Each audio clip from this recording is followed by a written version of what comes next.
Okay. Hi, y'all. It's Brigitte Cutshall. Thank you for listening to Real Things Living. Today, my guest is Tami Green, and Tami is a life coach, and I'm so glad she came here today. Tami, can you introduce yourself and tell me why you became a life coach or what prompted you to do this? Yeah, sure. And I just want to say before then that I love the y'all because I'm from Texas. Georgia. Yeah, I'm from Texas and I like the y'all. Yeah. Yeah. My name is Tami Green. I became a life coach because it was in 2004. I read this book by Martha Beck called Finding Your Own North Star. I didn't know what a life coach was. It was before it was cool. And I'm like, I want to do that. I want to help people find their purpose in life and get to the place where they're feeling like they're living the life that they were meant to live. And right after I got certified as a life coach, I had this huge mental health catastrophe. My life just fell apart. I was depressed. It's a long story. But like many of us, I just went through a lot of things. I didn't have coping skills. Right. And was severely depressed. I actually tried suicide, 3 suicide attempts. Oh, wow. Yeah, and I have this tattoo. Your listeners can't see it. I think that's cool. I mean, the Yeah, tattoo is cool. Excuse me. yeah.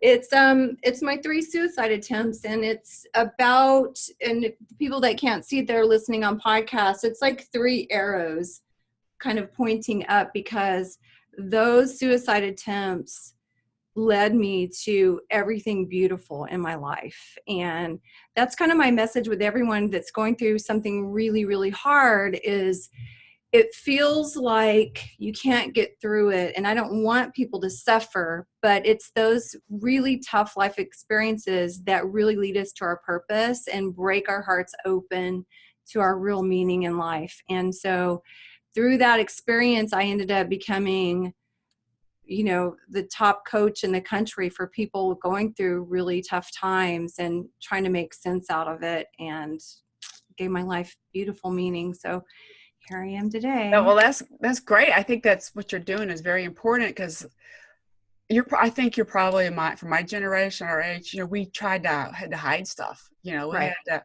more than what, like they talk about social media now is really stressful, but Yeah. we had to hide stuff. Yeah. I Right. mean, the younger generation's like, oh, it's all out there. I don't care. Right. Right. And Yeah. we had to hide it. And I think that probably I you know, my backstory is just kind of, we all have, I always joke that I'm so weird that that's why you just Mhm. appreciate what you have when you do go through things that are Yeah. tougher. Yeah. And I appreciate, again, you being on the show, and you specialize really is mental health really is kind of what you're trying to help people with. Cause it is Yeah. prevalent Yeah. everywhere. And I Yeah. think social media does have something to do with it a little bit. And there's Yeah. one, I think a project that you're working on is called the Brilliance Code. Yeah. What is So that? I'm writing a book right now, and it walks through basically like in your story, because you went through some really hard things, it gave you this huge desire to do something with that and give back in a meaningful way. And for my situation, because it was a mental illness, I said, I am going to find out everything I can about how to use thoughts to have a good life. I was using my thoughts and they were going in a downward spiral and making a mess out of everything. And so I ended up getting together with people from Harvard and Baylor and all these top psychiatrists and psychologists, and really understanding how the brain works and how thoughts really affect outcomes. So I used that on myself to get better, and I used that with all my clients. And I wanted a way, because it gets confusing when you get out there and it's like, okay, I know, yeah, I get that. I need to have better thoughts. How do I do it? Right, And what's the right. power in it? And so I broke it down. I distilled all kinds of therapies that people don't really care to hear, but I've got all kinds of certifications in all kinds of therapies: cognitive behavioral, dialectical behavioral therapy. I don't have certifications in all of them, but there's deep study and times talking to researchers, positive psychology and like Christian and Buddhist practices, all these kind of spiritual practices and everything. And I'm like, it's so confusing for people. And I wanted to break it down into a formula. And so it's called the Brilliance Code. And we can talk about it as much or as little as you want. But it's about how to use our thoughts to create outcome. Because our thoughts create everything that happens in our life. Now, certainly getting cancer, you don't think yourself into getting cancer, but it's or if you lose a child or something really difficult, but it's your thoughts about it that create the outcome. So you're a survivor. You had thoughts surrounding, even though I'm sure you had tough times where like, this sucks and I just want out of here, but yeah. And that's normal too, but it's like, well, how can I use this for good? Or how can I make this make sense? And so the Brilliance Code is a little formula, and it just really goes into how all problems can be used for good. And then how you can create your future from the basis of, I have this problem in my life, and how to solve it and make it good. So that's kind of, I like that idea, because it kind of ties them with, I wrote a book called Expecting the Good, because I was just kind of we all deal with bad stuff. So I've always was taught in a way to look for a good in a situation. So that probably helped me deal with problems, but not many people do have that influence. And you're right, it's so confusing. There's so much information out there, and a lot of it is kind of conflicting. Yeah. Is that the right word? It's very conflicting. It's conflicting. And I think what you're doing is good. Can you go deeper into this little process that you've developed? That would be really helpful, I think. Yeah. So if you think about why you go to therapy or why you go to a spiritual leader, it's for guidance. And what I do is I teach my clients how to do what all of them do, but it's for themselves. So basically, if you go to a therapist, I remember going to a therapist and saying, is this thought normal? Like, am I thinking right about this? And she's like, yes or no. And I'm like, thank you. But this is a way, the Brilliance Code is about a way to understand if your thoughts are productive or not. So I'll just walk through basically the formula. Okay. So basically there's a problem in life. And if you think of it from this standpoint, we all have problems in our lives, and we think that problems are bad, but problems are only there to help us refine what we really want in life. Life is about learning and growing, and even your little kid learning how to walk, they're going to fall down and they're going to bump their head, but they're going to learn from it. And so it's reframing that a problem is not there to make you suffer. It's there to lead you to something good. Right. I like that. Yes. Every time. Yeah. So then how do you get there? How do you get from I'm in this problem that's making me, in my case, want to kill myself? How do I get, and that's the extreme, but there's all kinds of problems. It can be a relationship. It can be anything. How do I get from this problem to creating a better outcome from it? So I have it's called thought technology. A technology is a process to walk through it, but the formula is really easy. It's first there's a problem, and then there's inspiration, and then there's the resources, and then that equals your future. So for example, we'll just use you as an example. You're a great example of this. Okay. So the future that you've created is this podcast to help people. That's a brilliant outcome for what you've gone through. Correct. Okay, so it started with a problem. And so 2 cancer diagnosis, brain tumor, those are all problems. So how did you get from the problem over to the future that you've created something really beautiful? So at some point, there's the problem, but then you need to get into inspiration somehow and say, wait a second, I can look at this a different way. So you said that your son, you told me before we got live that your son's like, you should do this, Mom, right? And he was hiding. Yeah, you were hiding, but he inspired you a little bit, like maybe I can. And then so you have this thought, that's inspiration, and it comes in lots of different ways. And I tell people how to get an inspiration if they're not feeling inspired. And then the next thing is the resources. It's the R. So it's my husband calls it PIRF. It's PIRF, PIRF. So there's the problem, there's the inspiration, and all the inspiration is getting into a place where you can think, oh my gosh, I might be able to think about this differently. I might be able to help someone else with this, or maybe this, you can use it in any example, but someone who wants to get married and they're in the problem, I don't have a spouse, or I can't ever get married. I mean, it could be anything, but you have to get in the state of inspiration where your brain lifts out of its like cage of, oh, this sucks, into, oh, how can I see this differently? Right. And there's some ways to do that. And then the next piece is resources. So, okay, you're like, okay, I need to start a podcast, but I don't know the first thing about it. Okay. So exactly. then, so you have to get resources. So a resource can be the microphone. It can be getting on Stitcher. You have to have the resources that come to you. And then I'm really simplifying this. Then it leads to the future that you created here. And we can use this process over and over and over in our lives. It's cool because you can adjust it too. When you need, it's very flexible. Is that the right word? Right. The podcast thing was something I never thought I would ever do. And it's after meeting other people and talking about things and talking about my book, and people like to hear me talk, but I always I didn't like my voice for some reason. And that's why I started doing this. And it's been really positive for me and for the people that have listened. Yes. Yeah. No one likes their own voice. Exactly. Okay. I'm like, social media pictures. I'm like, I don't want to see a picture of myself. I don't want to hear my voice. Yeah.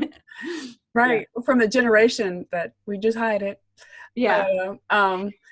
Anyway, so go ahead. The PIRF, PIRF, problem, inspiration, resources, and future. Mm-hmm. Yeah. So like I said, I like working with people going through the hardest things because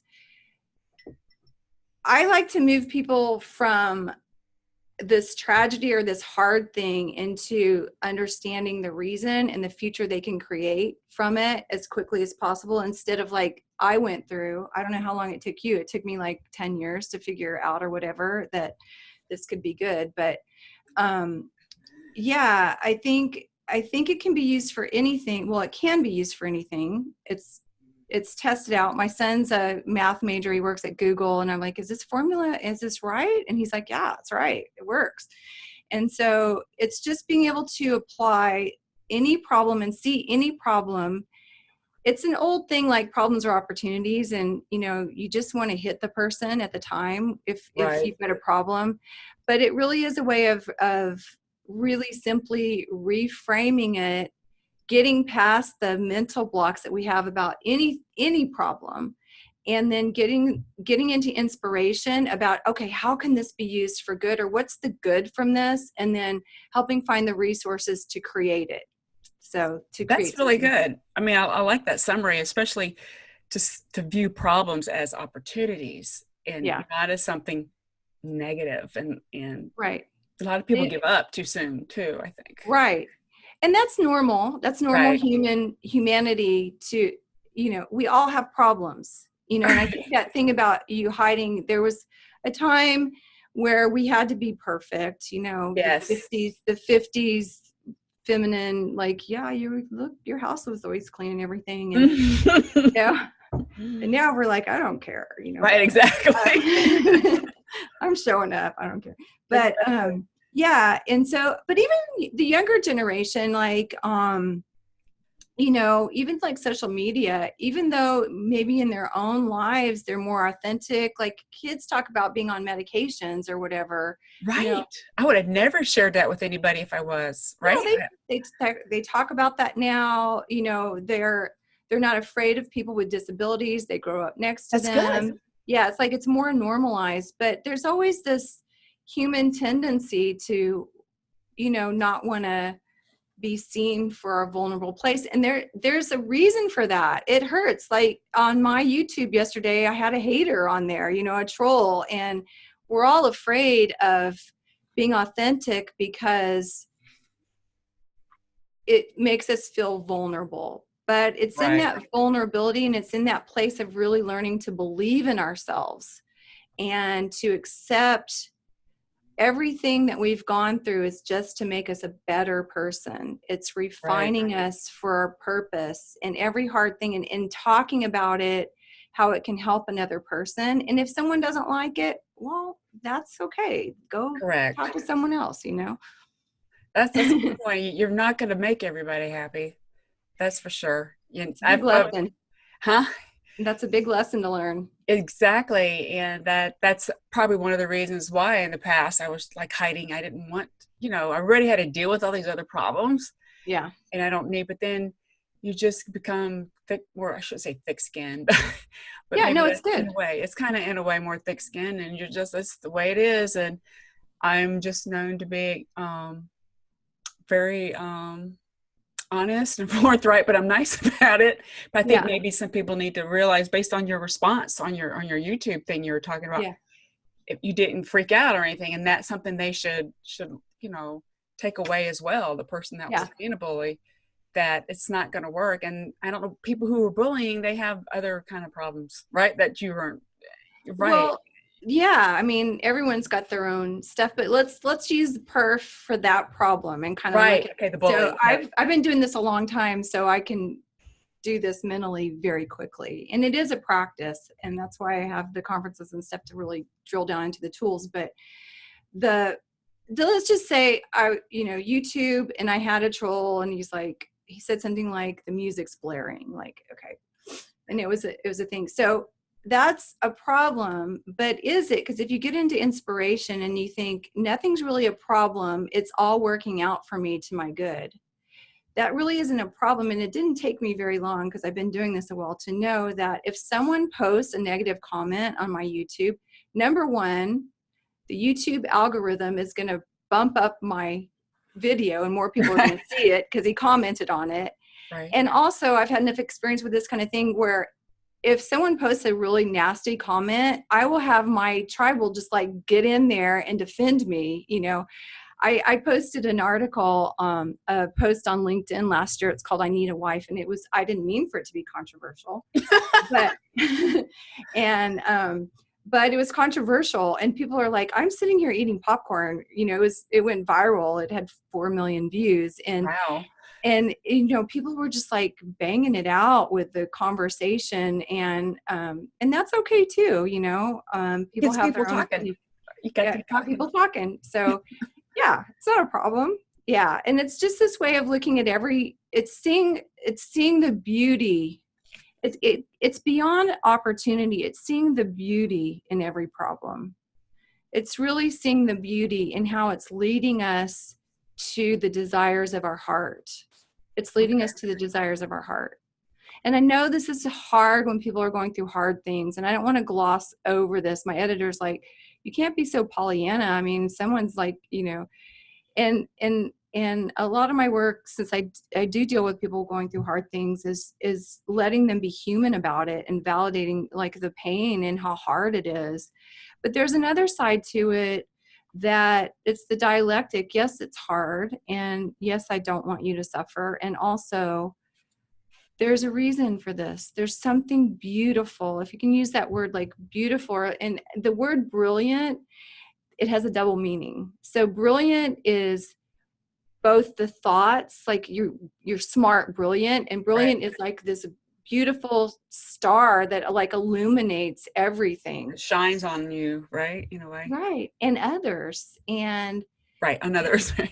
And the formula basically talks about the bigger the problem, the bigger the future. And it goes into the bigger the problem that you have, the brighter your future will be. I've seen it play out. The preface of the book talks about, I've never worked with anyone with a severe mental illness. And trust me, I've worked with people who they're executives, and they've had psychotic breaks, and they've ran down the hall naked. I mean, I've worked with I've worked with people that have been imprisoned. I've worked with all kinds of people.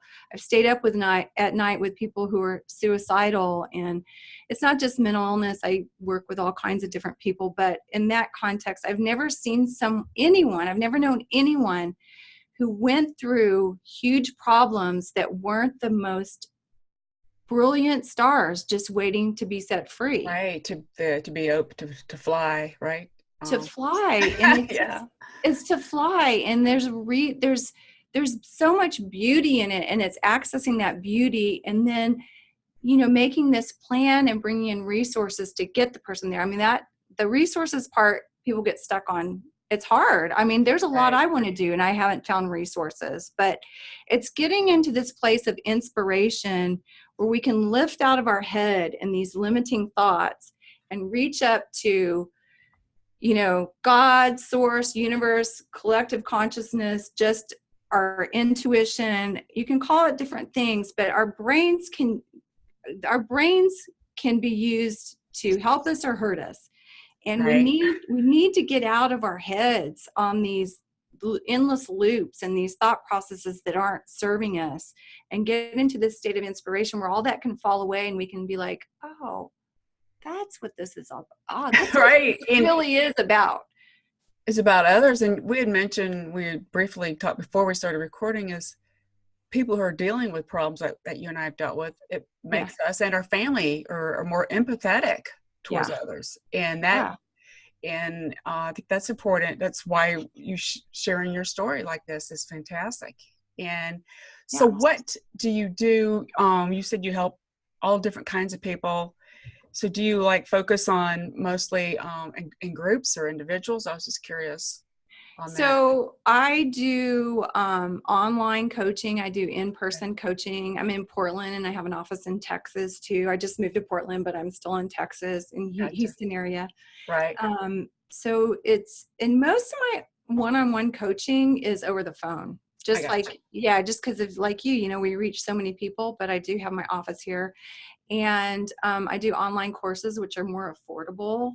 And the thing I like about online courses is I always like to connect people. I like to connect people resource-wise. So I'm always watching my online courses, and I'm talking to people and getting to know them, and I bring them together to collaborate on things. And I like that aspect of the group, but some people just need the individual too. Right. Depends on their issue or where they're at, or what they can afford too. Right. That's true. Because coaching is expensive.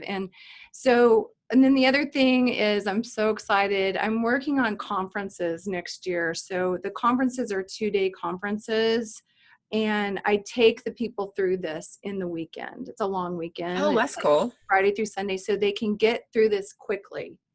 And then often they will go into the class just for more support ongoing. So right, they get through it quickly, but they're focused just on what you're trying to teach them, right?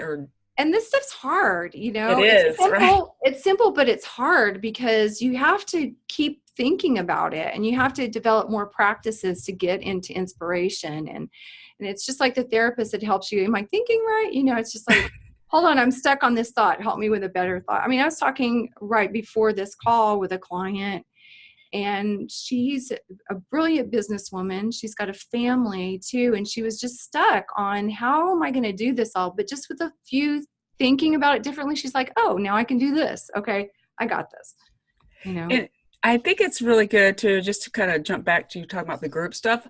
I've learned that when I'm in collaboration with other people in a group, I get some really good ideas that you never would have done that on your own, right? Yeah.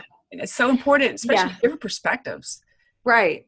Yeah. So in the whole piece about the inspiration, the I am PIRF, it's how do you get into more inspired thinking, or how do you do that problem solving? And, you just gave 2 examples of how it worked for you. Your son just brought in the inspiration, or collaboration. There's so many brilliant people out there, and they can just oh yeah. Right. And it's just, I think the technology is good in that we can do this, like you said, with your online courses, and they're in groups. So and a lot of people really need that. Yeah. And it's just, I try to not read the news, So, me too. I try not to as well. Right. And I think we put too much emphasis on the wrong stuff. And I think that's what's, I think stress is driving a lot of mental, I'm sure it drives a lot of anxiety for sure. For sure. When I was younger, I had got anxiety sometimes, and I think it's because, my parents got divorced. That was very stressful as a teenager. Yeah. I didn't know, and I was trying to be perfect, right? And I knew that Yeah. wasn't the right thing, but I pushed through, and I had the right Yeah. people who Yeah. were good, inspirations, whatever you want to, however Yeah. you want to say it, like good Yep. role models. And that's kind of Yep. what I Yep. think you're offering, good role models for people to see Yeah. what can be done, Yeah. alternatives. Yeah. So many alternatives out there. Well, that's one of the exercises I take my clients through. Like, for example, if someone wants to lose weight and they think, and this is like a limiting belief, they think, oh, my family's always been overweight. We've got thyroid problems. I'm always going to be overweight. I've tried every diet. I'll say to get into inspiration, go research. And I'm sure you did this with cancer too. Yes. You can believe what you want to believe, but go out there and look for examples of people who've overcome this. Look for people whose family was overweight and they're not, or they were overweight and they are now. You need to, it's all about our thoughts and finding a different thought. And we tend to, like, okay, a cancer diagnosis. I have 2 sons with autism. I've I've got 8 children and 5 grandchildren. So, we've got all kinds of things that we're dealing with, Right, and you have a variety of a variety of issues all the time. exactly. But you can go, and just like with a mental illness diagnosis or cancer, you can find stories that say you're not going to live, or you can find stories or hope that you can find the answer. So what are you going to use your brain power for? I use it for hope. Yeah, I do. Yeah, Right. yeah. And then you spread it. And then one of the things I have in my family room, above the TV, is a big sign that says hope, and you can light it up. But it's just something I had to remind myself, Yeah. because it's just something I just naturally want to gravitate towards the positive anyway, even though I have some really, trust me, some downtimes. Yeah, for But sure. the hope is what helps in Yeah. anybody in any situation. And like you said, I did a lot of research, but I'm the kind of person where I'm not afraid to ask questions. And I think Yeah. that helps too when you're dealing Yeah. with Yeah. like a cancer or the brain Yeah. tumor. You got to ask a lot of questions, and you can't be afraid to do that. And I'm also, if you instinctively don't like the answer you're getting, I don't, it's kind of hard to say, don't work with that person. Exactly. They have to give you hope. They have to be positive, right? Exactly. And in the medical community, they're all over the board with that. They're all correct. They're all over the board. But I mean, I've been really fortunate. They're like, oh no, here comes Bridget. No, but I ask a lot of good questions, because I'm like, look, there's, Yeah. everybody's unique. Everybody's different, Yeah. mentally and physically, and how you're going to react to something. And that's kind of why I'm still here, because I ask a lot of questions and get the right input from I get multiple inputs. Sometimes that can be overwhelming as well. That's when I would bring in, like, one of my friends. I had to go fly to Chicago to see a specialist about it's a very rare brain tumor, but I needed someone there with me to hear, because I'm still overwhelmed with that. So I think that's Sorting important through it. too, right? Yeah. You got to have another set of ears too when you're dealing with, and I think that's why I'm so I talk so much about the group stuff. It just helps you make better decisions when you're with somebody else. That's just my experience, and you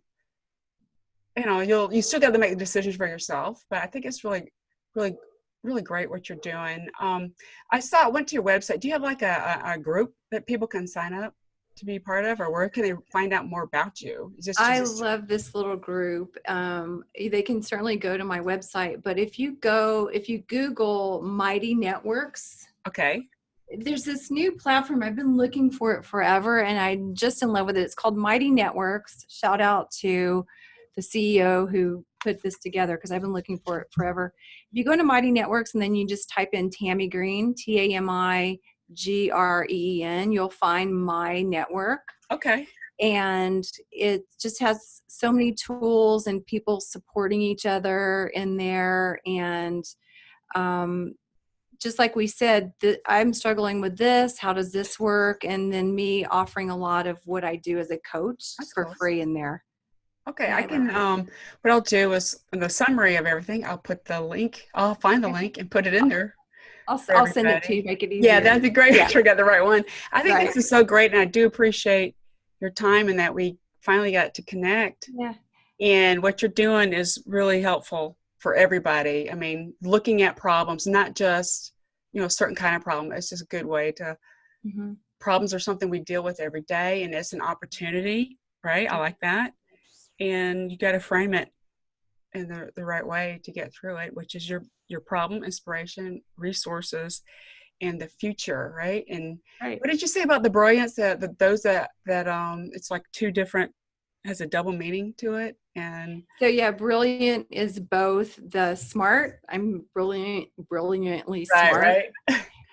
And then the brilliant is like a diamond's brilliant. It's illuminating and shining a light on things. Shining a light on, shining the truth and the light on people. And it's this, the whole thing about the Brilliance Code is getting smart about what's really happening, but it's this place of beauty within us. It's seeing the beauty of it so we can shine it out on other people, just like you're doing. Oh, thank you. And I appreciate it. It's so great to have this conversation with you. And I know. We'll keep in touch.